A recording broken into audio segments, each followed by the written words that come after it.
संबोधित किया। मन की बात में प्रधानमंत्री मोदी ने कहा कि मैं पहलगाम हमले के पीड़ित परिवारों को भरोसा दिलाता हूं कि उन्हें इंसाफ जरूर मिलेगा। मुझे एहसास है हर भारतीय का खून खौल रहा है। कश्मीर में शांति लौट रही थी, लेकिन उसे भंग करने की कोशिश करने वालों को सजा मिलेगी। देखिए प्रधानमंत्री मोदी ने अपने मन की बात में आतंक पर क्या क्या कहा।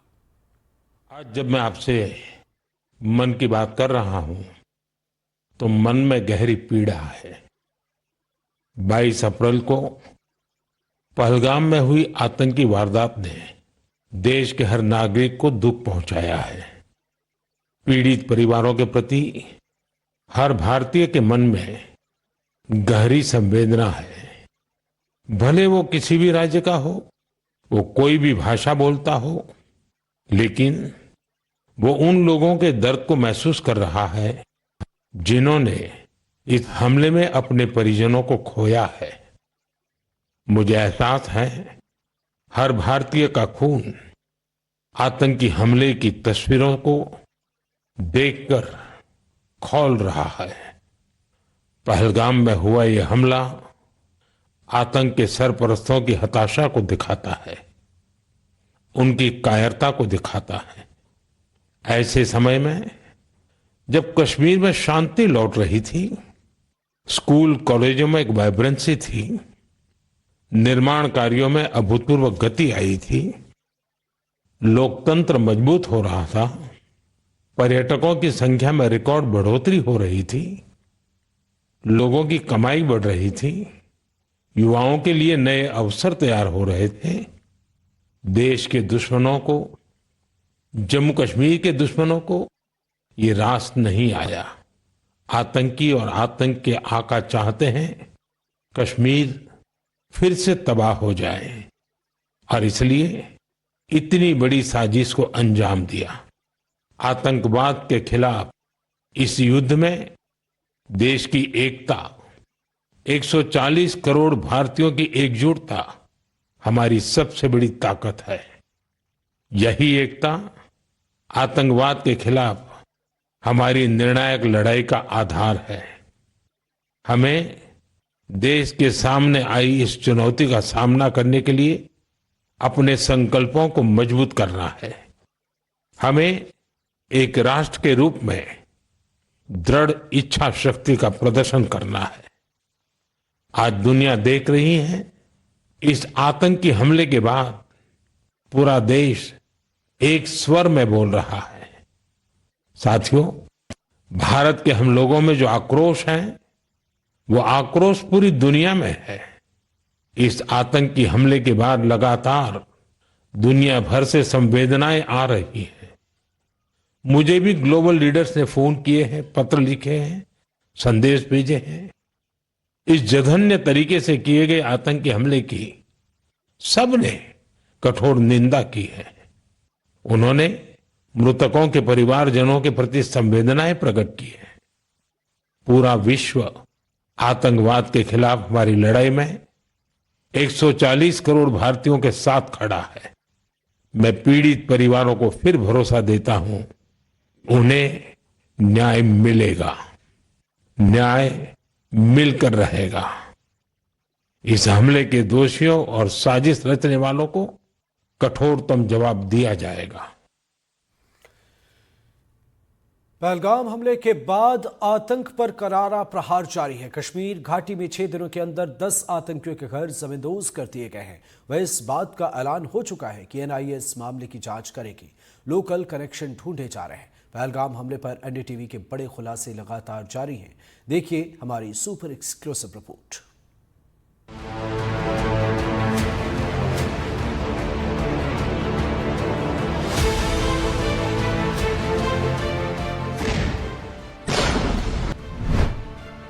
कश्मीर में आतंकवाद को कुचलने की कार्रवाई जारी है।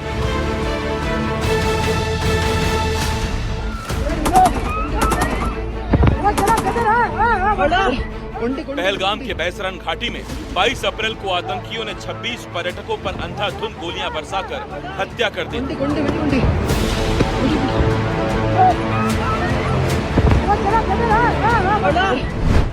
इसके बाद से घाटी में सुरक्षा बलों का सर्च ऑपरेशन जारी है।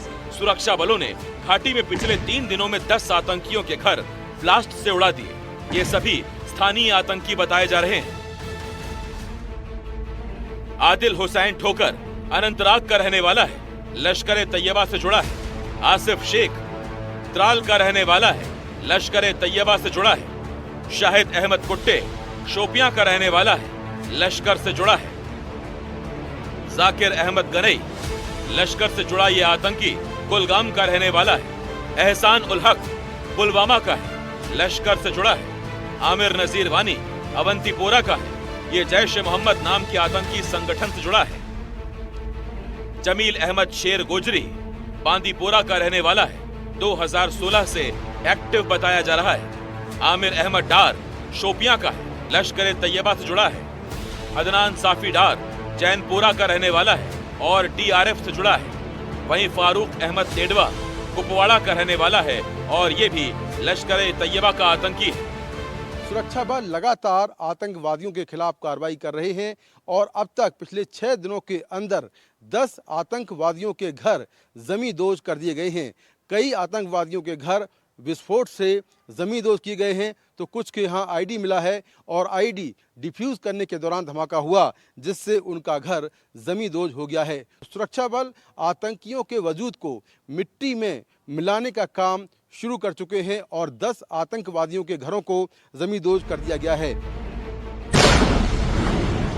जिन 10 आतंकियों के घरों को विस्फोट के साथ उड़ाया गया है उन्हीं में से एक है शोपियां का अदनान साफी डार, जो सितंबर 2024 में लश्कर तैयबा के साथ है।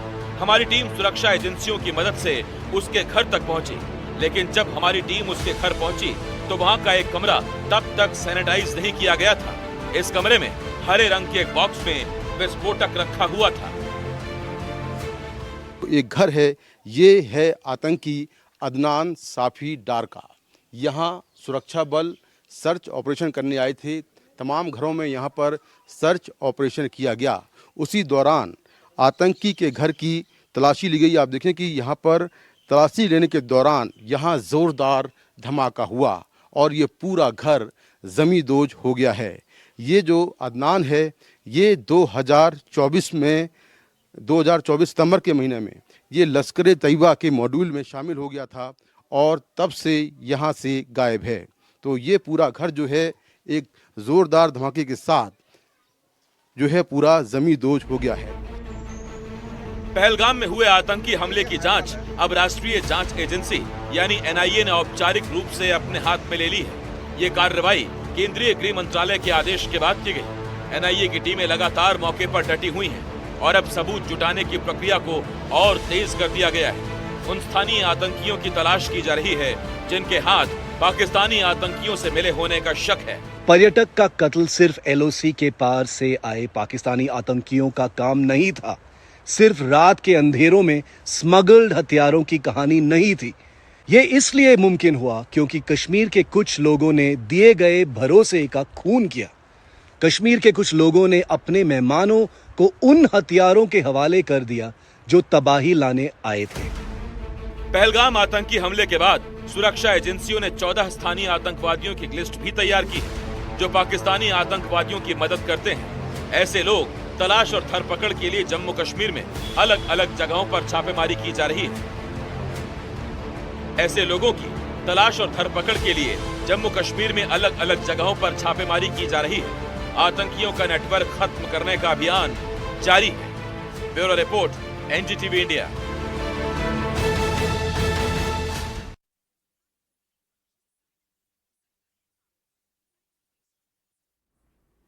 और चलिए अब आपको सीधे लिए चलते हैं इंदौर, जहां कॉन्क्लेव में मुख्यमंत्री मोहन यादव पहुंचे हुए हैं। कुछ कह रहे हैं, आपको सुनाते हैं। समय में करने वाले हो क्या? एक अच्छा दोहा है कबीरदास जी का, धीरे धीरे रे मना धीरे सब कुछ होए, माली सींचे सो घड़ा ऋतु आए फल होए। सब होएगा, चिंता मत करो, धीरे धीरे सब होएगा। मीनाक्षी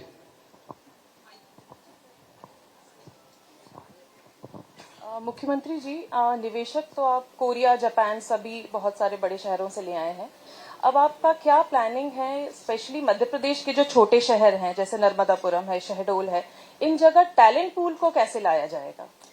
देखिए, आप ये इसको इस तरह से समझिए टैलेंट पूल के लिए, स्किल डेवलपमेंट के भी हमारे काम बहुत सारे चल रहे हैं। लेकिन अब जैसे मोहासा बावाई नर्मदापुरम की आपने बात कही है, तो ये हमारे खास करके नवकरणीय ऊर्जा को सेक्टर को लेकर के जितनी आप अंदाज लगा लो, 200 हेक्टर हमने जमीन निकाली, 200 तुरंत चली गई, तुरंत 400 और निकाली, 400 भी चली गई। आज की स्थिति में 1000 हेक्टर जमीन हमारी गई तुरंत। हम आज भी यहाँ जब मैं बात आपसे कर रहा हूँ तो आज भी कई सारे निवेशक आए हैं। तो हमारे लिए तो जब ये इंडस्ट्री आ रही तो निश्चित रूप से उससे जुड़े हुए रोजगार के अवसर भी आ रहे हैं और वो स्किल के आधार पर हम लोगों को ट्रेंड भी करेंगे और वो अपने लोग भी लेकर आए। हम हर हालत में अपने जो समृद्धि के द्वार उद्योग के माध्यम से जो खोलना चाहते हैं तो हम तो समान रूप से उसी तरफ बढ़ेंगे जिस क्षेत्र में जिसकी संभावना है। और जैसे कि हमने कहा, मोहासा बावाई वो सेक्टर है जिसमें भारत सरकार के माध्यम से नवकरणीय ऊर्जा के लिए विशेष पैकेज हम दे रहे हैं। अंतिम प्रश्न सीएम साहब, मेरा सवाल यह है कि आर्टिफिशियल इंटेलिजेंस की बात हो रही है, ये वो दौर है जहां पर एआई की बात हो रही है, तो क्या हम ये देखेंगे कि मध्य प्रदेश राज्य वो होगा जो सबसे पहले शासन की कार्यप्रणाली में एआई को इंट्रोड्यूस करेगा, यानी कि एआई के माध्यम से जनता की समस्याओं को समाधान तक ले जाने के लिए क्या एआई को एक विकल्प के रूप में आप इस्तेमाल करने वाले हैं? अभी उद्योग धंधे करने तो भैया, उद्योग धंधे की बात करो यार, फिर तुम धीरे से राजनीति में आओगे। Thank you so much, thank you, बहुत बहुत धन्यवाद।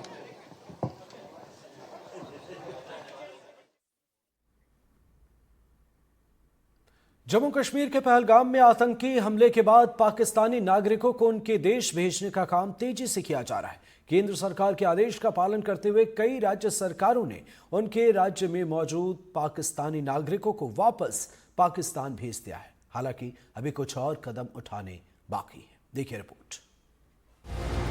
पाकिस्तानी नागरिकों के भारत छोड़ने की डेडलाइन खत्म हो गई है।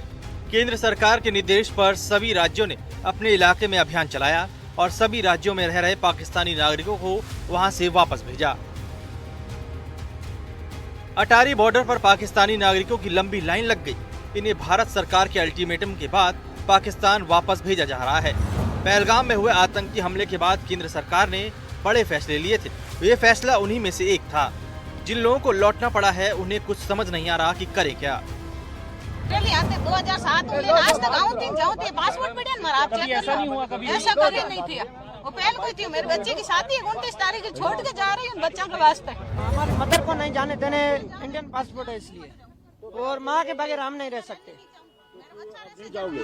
हम भी नहीं जाएंगे, मदर को नहीं छोड़ेंगे। तो ये अभी आए, इनको 15 तारीख को बॉर्डर क्रॉस किया था। इनकी 45 दिन की वीजा थी, वो कुछ हलचल ऐसी हो गई तो इनको मजबूरन वापस जाना पड़ा। हम आए थे आज 4 को आए थे, अब 4 अप्रैल को आए थे। 1.5 महीने का वीजा था, अब हालात ऐसे हो गए तो मजबूरन जाना पड़ता।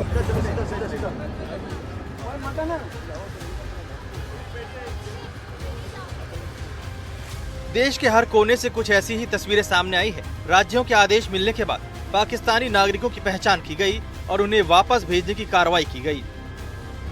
पहलगाम में हुए आतंकी हमले के बाद केंद्र सरकार ने सभी राज्यों को ये आदेश दिए थे कि सभी पाकिस्तानी नागरिकों को वापस उनके देश में भेजा जाए, यानी कि उन्हें डिपोर्ट कर दिया जाए। और इसकी जो समय सीमा अब समाप्त हो चुकी है। ऐसे में अन्य राज्यों की तरह दिल्ली से भी कई पाकिस्तानी जो नागरिक हैं उन्हें यहाँ से वापस भेजा जा रहा है। लेकिन जो मेडिकल वीज़ा से पाकिस्तानी नागरिक दिल्ली आए हैं उनकी जो समय सीमा है उसे यहाँ पर 29 अप्रैल रखा गया है, यानी कि 29 अप्रैल तक वो भारत में रह सकते हैं, लेकिन उसके बाद उन्हें यहाँ से वापस जाना होगा, यानी कि उन्हें डिपोर्ट कर दिया जाएगा। हालांकि इस कड़ी कार्रवाई की वजह से कुछ लोग फंस कर रह गए हैं। मेरठ के सरदना की रहने वाली सना के साथ कुछ ऐसा ही हुआ। सना का पासपोर्ट भारतीय है और बच्चों की नागरिकता पाकिस्तानी। सना की शादी 2020 में पाकिस्तान के कराची में रहने वाले डॉक्टर बिलाल से हुआ था। पिछले दिनों सना अपने 3 साल के बेटे और 1 साल की बेटी को लेकर अपने परिजनों से मिलने शॉर्ट टर्म वीजा लेकर भारत आई थी। आदेश आया तो उन्हें बॉर्डर के लिए निकलना पड़ा, लेकिन वहाँ मुश्किल ये हो गई कि सना का पासपोर्ट भारतीय है लेकिन उनके बच्चे पाकिस्तानी नागरिक हैं। फिलहाल उन्हें मेरठ वापस भेज दिया गया है। हम सरकार से ये कहना चाहते हैं, मेरे साथ बहुत सी लड़कियां हैं जिनकी शादी पाकिस्तान में हुई है। हम सरकार से सिर्फ यही कहना चाहते हैं, उनसे ये अपील करते हैं कि हमें अपने बच्चों के साथ सेफली पाकिस्तान पहुंचा दिया जाए। आपकी बहुत मेहरबानी होगी। जिसने भी ये काम करा है बहुत गलत काम करा है, और जिसने भी ये करा है उसे सख्त से सख्त सजा मिलेगी। 2020 में इसकी शादी हुई थी। अब ये 45 दिन के वीजा पे यहाँ आई थी हमसे मिलने, तो अभी 10-11 दिन ही हुए हैं अभी तो वैसे ऐसे।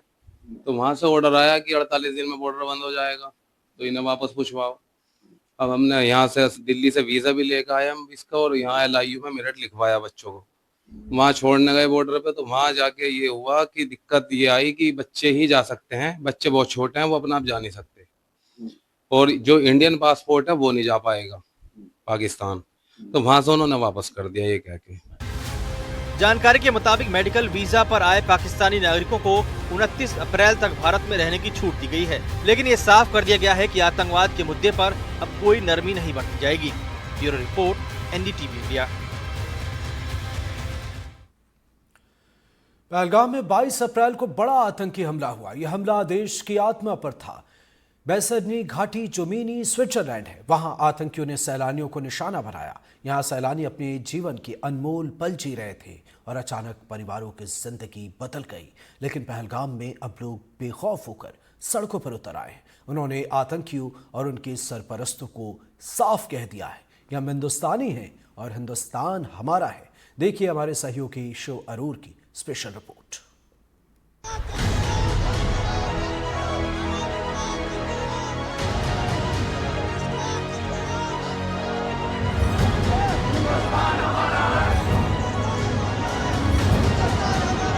इस बार इनका सब्र टूट चुका है। पहलगाम में जिस तरह से आम लोगों को मारा गया, उसके बाद से ये आतंक के खिलाफ मोर्चा खोलकर खड़े हो गए हैं।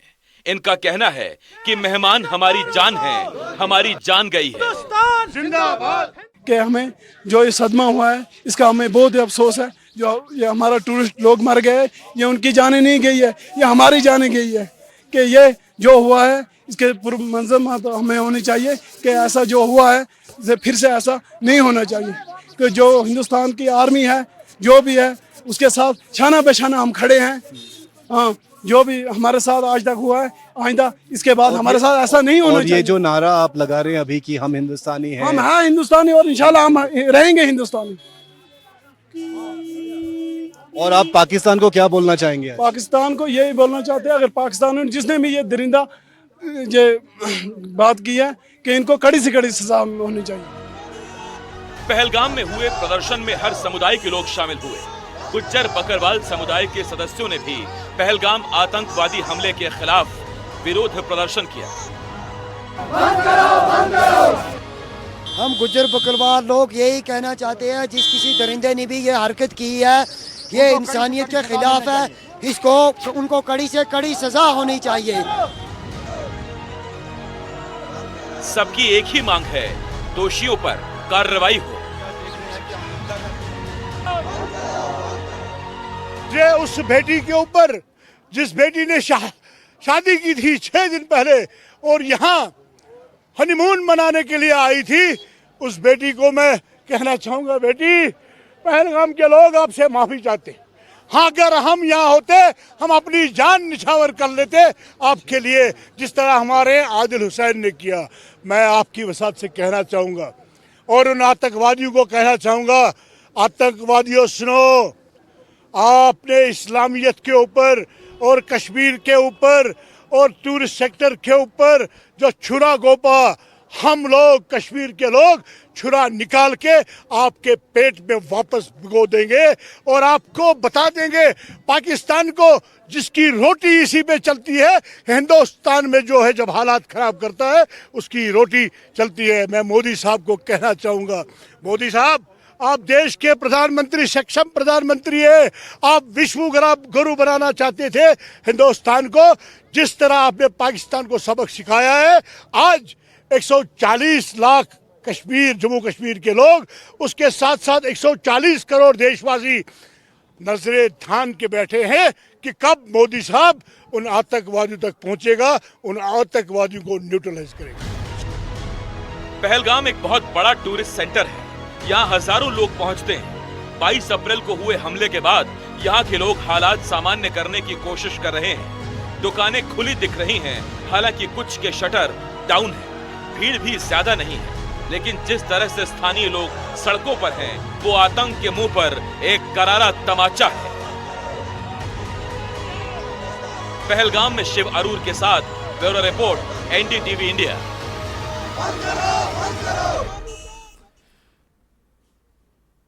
जम्मू कश्मीर के पहलगाम में हुए आतंकी हमले के बाद सरकार ने पाकिस्तानियों को उनके देश वापस जाने का आदेश दिया। इसके साथ ही सभी राज्यों में पाकिस्तान और बांग्लादेशी नागरिकों की भी तलाश शुरू हो गई है।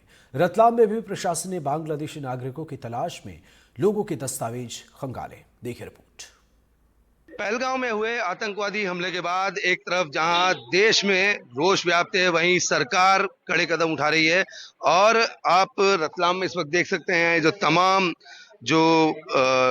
लोग हैं यहाँ पर अपने आधार कार्ड जो है चेक कर रहे हैं। पुलिस यहाँ पर मौजूद है, रतलाम के जो वरिष्ठ अधिकारी हैं पुलिस के, वह भी यहाँ पर मौजूद हैं और सभी के आधार कार्ड चेक किए जा रहे हैं। साइड में था, एक इंसान आया, उसने उसको गोली मार दी यहाँ पे। उसने बोला कि शायद मुस्लिम नहीं है, उसने उसको गोली मार दी।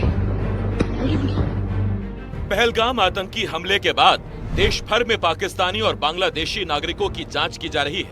रतलाम में भी बांग्लादेशी नागरिकों को लेकर छानबीन जारी है, जिसके तहत इलाके में रह रहे करीब 300 से ज्यादा मजदूरों के दस्तावेजों की जांच की गई, जिसमें एडिशनल एसपी और सीएसपी के नेतृत्व में पुलिस की टीम ने नोहरा इलाके में लोगों के आधार कार्ड और मार्कशीट की जांच की और खामियों की लिस्टिंग की।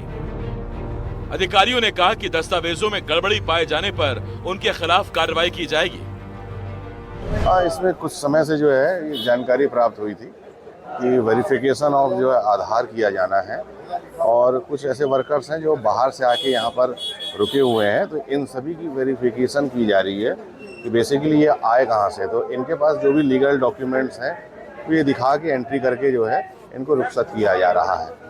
तो इसकी नागरिकता किस तरीके से चेक की जाएगी? अभी तो फिलहाल हम लोगों ने आधार और वोटर आईडी के आधार पर हम लोग जो है इस चीज़ का निर्धारण कर रहे हैं, और चूंकि यही ऑथेंटिसिटी होती है तो हम इसलिए वोटर कार्ड और आईडी देते हैं। पुलिस और प्रशासन ने ऐसे लोगों के दस्तावेजों की भी जांच की जो 10 साल से ज्यादा समय से रतलाम में रह रहे हैं। और ये क्या नाम है आपका? शेख नौशाद अली। कहाँ से हैं आप? कलकत्ता से। कलकत्ता से। तो क्या आप लोगों के साथ क्या चेक हो रहा है? ये तो दिखाई दे रहा है कि जो नाम पता सब सही है कि क्या करने आए इधर, इसलिए आए। आप कब से हैं यहाँ पर? 10-12 साल हो गया है। 12 साल से यहीं पे ही है? हाँ, यहीं पे। तो आप यहीं का आधार कार्ड है आपका कि वहाँ? नहीं, कलकत्ता का है। कलकत्ता का है। तो पुलिस वेरिफिकेशन क्या देख रही है, क्या क्या बात हुई है आपसे? बात कुछ नहीं हुआ, खाली देख रहा है कि आधार कार्ड का सही है कि नहीं, ये बता। जिन लोगों के दस्तावेजों की जांच की गई, उन्होंने कहा कि बांग्लादेश की सीमा से लगे पश्चिम बंगाल के जिलों के लोगों के लिए दिक्कतें ज्यादा हैं, क्योंकि उनकी भाषा काफी हद तक बांग्लादेशियों से मिलती है। साथ ही उन्होंने इस जांच का समर्थन करते हुए कहा कि अवैध तौर पर रह रहे लोगों को वापस उनके देश भेजा जाना चाहिए। तो कितना नजदीक है आपके गांव से जो है बांग्लादेश? हमारा गांव से बहुत दूर है, पर हमारा जो वेस्ट बंगाल का राज्य है ना, उसका राज्य के पास में ही बांग्लादेश। ऐसा कुछ मिला है आपको? कुछ बांग्लादेश के कुछ लोग हैं? हाँ, हमारा बांग्लादेश का कुछ लोग है, ऐसा उसका भाषा हमारा भाषा एक ही। और कुछ है रतलाम? हाँ, रतलाम में हम लोगों को मालूम नहीं। हम लोगों को हर साल हमारा जो डॉक्यूमेंट्स, आधार कार्ड, वोटर कार्ड हमारे एसोसिएशन द्वारा उधर जमा करना पड़ता है। लेकिन कई लोग हैं ऐसे, हमने देखे हैं जिनके आधार कार्ड मैच नहीं हो पा रहे हैं। हाँ, वो गलत है, वो गलत है। ऐसे लोगों को वापस पहुंचाना चाहिए। हाँ, ऐसा पहुंचाना चाहिए। उसके वजह से हमारा इतना दिक्कत हो रहा है। पूरे देश में इस वक्त अवैध तौर पर रह रहे पाकिस्तानियों और बांग्लादेशियों को ढूंढकर उनके दस्तावेजों की जांच की प्रक्रिया चल रही है। ऐसे में रतलाम पुलिस और प्रशासन भी इस बात को लेकर मुस्तैद नजर आ रहे हैं कि किसी भी कीमत पर मासूम नागरिकों को खतरा न हो। एनडीटीवी के लिए साजिद खान की रिपोर्ट।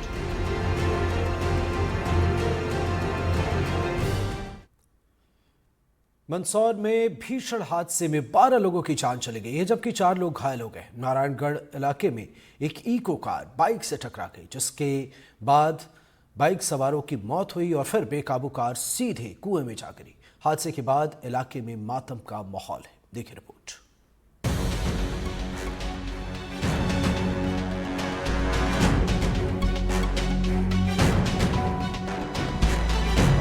मंदसौर जिले में एक कुआं मौत का कुआं बन गया। एक मोटरसाइकिल को टक्कर मारने के बाद इको कार सीधा कुएं में जा गिरी। बताया जा रहा है कार में 8 से ज्यादा लोग सवार थे। उधर कार की टक्कर लगने के बाद मोटरसाइकिल सवार शख्स की भी जान चली गई। जैसे ही आसपास के लोगों ने कार को कुएं में गिरते देखा तो वो कुएं की तरफ भागे। कुएं में डूब रहे लोगों को बचाने के लिए एक शख्स ने कुएं में छलांग लगाई, लेकिन गैस रिसाव की वजह से उसकी भी मौत हो गई। किस तरह का आपका हुआ और क्या अभी तक की जानकारी? अभी तो आप देख ही रहे गाड़ी जो गिर गई थी जिसमें 11 सवार थे और इसमें से लगभग 8-9 लोगों को निकाल लिया गया और लास्ट ऑपरेशन चल रहा है जिसमें 2 लोग बाकी उन्हें निकालने का प्रयास किया जा रहा है। सर क्या कितनी कैजुअलिटी के अभी तक? अभी हम लोग गिनती में 7-8 के आसपास अभी तक डेड बॉडी निकाली गई है जी। हादसा नारायणगढ़ इलाके में हुआ। जैसे ही प्रशासन को हादसे की जानकारी मिली, अधिकारी क्रेन के साथ मौके पर पहुंच गए और फिर क्रेन की मदद से इको कार को बाहर निकाला गया। बड़े हादसे की खबर मिलते ही डिप्टी सीएम जगदीश देवड़ा भी मौके पर पहुंच गए। बताया जा रहा है कि कार सवार सभी लोग उज्जैन के उन्हेल से नीमच के आदरी माता मंदिर में दर्शन करने के लिए जा रहे थे, तभी उनकी कार कुएं में जा गिरी। हादसे में 3 से 4 लोग घायल भी हुए, जिन्हें फौरन अस्पताल ले जाया गया। वहां उनका इलाज जारी है और उनकी हालत स्थिर बताई जा रही है। मंदसौर के नारायणगढ़ के पास में एक दर्दनाक सड़क हादसा हुआ है और इस हादसे में कार सवार कुछ लोग कुएं में गिर गए, जिसमें से जो बचे हुए लोग हैं 3 लोगों को रेस्क्यू करके यहाँ पर लाया गया है और ये जो महिला, एक बच्चा और ये एक और जो बच्चा है इसको यहाँ एडमिट किया गया है और ये स्टेबल अभी बताए जा रहे हैं। इस हादसे ने कई लोगों की जान ले ली और कई घरों में मातम पसर गया। अब पुलिस मामले की जांच में जुटी है, लेकिन ये घटना सबक सिखाती है कि सड़क पर दुर्घटना से देर भली। एनडीटीवी के लिए मंदसौर से मनीष पुरोहित की रिपोर्ट। गुना से एक ऐसी खबर आई है जिसे सुनकर आप हैरान रह जाएंगे। पहले एक जानलेवा लापरवाही ने एक शख्स की जान ले ली और फिर सिस्टम ने उस शख्स के शव का अपमान करने में कोई कसर नहीं छोड़ी। देखिए रिपोर्ट। जरा इन 2 तस्वीरों को देखिए। इन दोनों तस्वीरों ने न सिर्फ एक शख्स की जान ले ली, बल्कि मरने के बाद भी उसे परेशान करने में कोई कसर नहीं छोड़ी। तस्वीरें गुना की है, जहां मॉर्चुरी के बाहर एक शव पड़ा है। जिस शख्स की मौत हुई उसका नाम बंटी लोधा है। बंटी का शव यूं लावारिस इसलिए पड़ा है क्योंकि मॉर्चुरी में ताला जड़ा है। आरोप है कि शव का पोस्टमार्टम करने के बाद अस्पताल कर्मचारियों ने पीएम रूम में ताला लगा दिया और शव को बाहर जमीन पर ही छोड़ दिया। युवक का शव घंटों पीएम रूम के बाहर जमीन पर पड़ा रहा। एम्बुलेंस का फॉर्म कई घंटों पहले भरने के बावजूद भी एम्बुलेंस कई घंटे बाद मिली। तब तक शव को अस्पताल के सामने ठेले पर ही रखना पड़ा। ये तो बात हुई अस्पताल में सामने आई लापरवाही की। अब जरा ये भी जान लीजिए कि आखिर बंटी की मौत हुई कैसे। सड़क के बीचों बीच लगा ये जो खंबा आप देख रहे हैं, यही बंटी की मौत की वजह है। बंटी अपने दोस्त के साथ साईं मंदिर इलाके में एक शादी समारोह में शामिल होने गया था। लौटते वक्त जिस सड़क से वो दोनों जा रहे थे, हाल ही में उसे चौड़ा किया गया है, लेकिन ये खंबा शिफ्ट नहीं किया गया। सड़क पर अंधेरा था और सामने खंबे के रूप में मौत खड़ी थी, यानी एक और लापरवाही। एकदम एक्सीडेंट हुआ था हमारा साईं मंदिर के पास में, तो वहाँ से बूढ़े बालाजी में और लालाराम गार्डन में शादी थी। वहाँ से आ रहे थे रात की 1:30 बजे की समथिंग। उधर से आए तो रोड पे खंबा होने के कारण हमारा एक्सीडेंट हो गया, जिसमें हमारा एक दोस्त जो ड्राइवर गाड़ी चला रहा था वो एक्सपायर हो गए। कौन ये खंबा लगा हुआ था? साईं मंदिर के पास। रोड पर खंबा है? साइड रोड पर। लाइट वगैरह नहीं? कहाँ जा रहे थे आप? हम घर पे जा रहे थे, दोराना वाटर से बावड़ी चढ़ा। 1:30 बजे की समथिंग। पहले एक लापरवाही ने एक शख्स की जान ले ली और फिर दूसरी लापरवाही ने उसके शव का अपमान किया। अब सवाल ये है, क्या ये घटना सिर्फ एक खबर बनकर रह जाएगी या फिर जिम्मेदारों और लापरवाहों पर कोई कार्रवाई की जाएगी? एनडीटीवी के लिए गुना से विनोद कुशवाहा की रिपोर्ट।